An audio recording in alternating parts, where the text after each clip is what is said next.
Imagine the 20-year-old that's watching this that's saying, no, Tate, don't give me the answer for anybody can create, can contribute to society. I'm not that guy. Talk to me like I'm one in a million. Talk to me like I'm one in. So if I'm willing to give 20 years, 30 years of my life to one way to go up to make true positive impact in America, my country, in the world, what should, don't talk to me like everybody else. Hold the standards.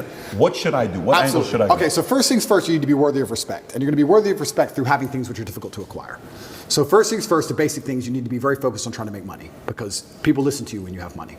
They just do.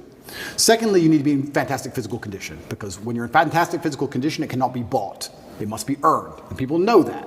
When you're in, I don't know about you, if someone walked in to sell me something and they were obese, I would not trust them the same as if they were in fantastic physical shape. Because I'd say, I don't think you have dedication and heart. I don't think there's something about you that I just wouldn't trust you the same. So fantastic physical condition and money is the first thing. The second thing, whatever your ideas are, you need to learn how to communicate them. Speaking is a superpower in and of itself. You need to become a fantastic communicator. You need to be comfortable in all realms of communication. You need to be persuasive.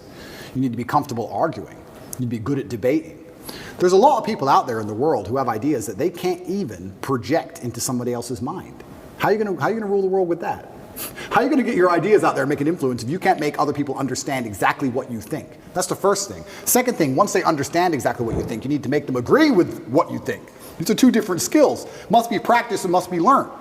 If you're 20 years old and you want to change the world, you need to be having endless debates. Endless. Without resorting to name calling, not on Twitter like a dummy, in person. And you need to come across in a way that people agree with you. We can go back quickly and talk about the red pill. The difference between me when I talk to girls on these panel shows and every other guy when they talk to girls on these panel shows is, when I'm done, all the girls want me. Watch them. Watch the shows. I say the same thing, and by the end, the chicks are in love with me, as opposed to saying the same thing and the chicks thinking I'm a dickhead. That's the difference. I project my ideas and I make them agree with my ideas to a point where they're like, texting me afterwards. I'm not saying anything different, it's how I'm communicating it. You can catch more flies with honey than hurting people sometimes. So you need to be good at everything. You need to have a Swiss Army knife of tools. I know when to be intimidating or aggressive. I know when to come across as obtuse. I know when to come across as exceptionally open-minded and easy to understand. I know when to come across as understanding. I know all these things. This all has to be practiced. And a lot of it is, communication. I would say, if you're going to say to a 20-year-old who's truly exceptional and driven, I'd say you need to become a master communicator. Because once you can do that, you can do anything. And that fixes all the other problems, right? We talk about making money. If you're a master communicator, you do fantastic in sales. You'll kill sales. You'll absolutely destroy sales if you're a master communicator. Not many people know this, but I used to sell windows. You know the old school knock on the door? Window sales. I did window sales for 2 or 3 years, and I'd say this is one of the hardest jobs you could possibly do. And I would always recommend a young man, if he has some time to waste, to go sell windows. And the reason, it's fantastic, because I'll tell you why. It's the hardest one to sell because, 1, nobody wants them. 2, they don't know who you are. And 3, even if you convince them that they need windows, after them not knowing who you are, then they go to all your competitors and then it becomes a price war. It's a nightmare. It's the hardest sales job. If you're selling a Lambo, at least they want the Lambo, right? Nobody wants glass and plastic. They already have windows. So you got to find a way to sell them these windows. How do you do that? And that's where all this master communication comes in.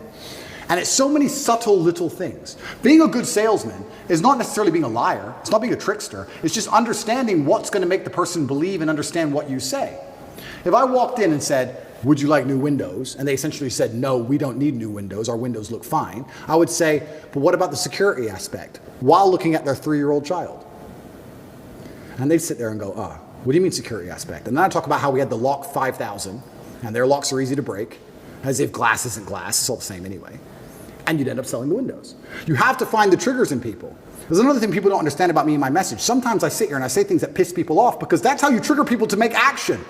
I have often written emails or done videos, especially to men when I want to help men, to piss them off. You're a loser.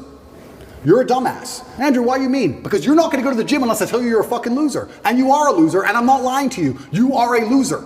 The emotional trigger you need to get up off that chair is the fact that you're not important, nobody cares who you are, any girl you're ever in love with I could take, and you're insignificant. And when you die, nobody's interested. That's your fault. You could have been something else. You did that. You failed. It has to be done. You have to be a master communicator. And sometimes that involves also insulting people. It's all a massive tapestry. But to answer your question, for the 20-year-old, he needs to become a master at communicating. But also to be a master at communicating, you also need experiences worth talking about. You have to live a life. You need a degree of wisdom. And wisdom doesn't always come with age. It comes with life lived.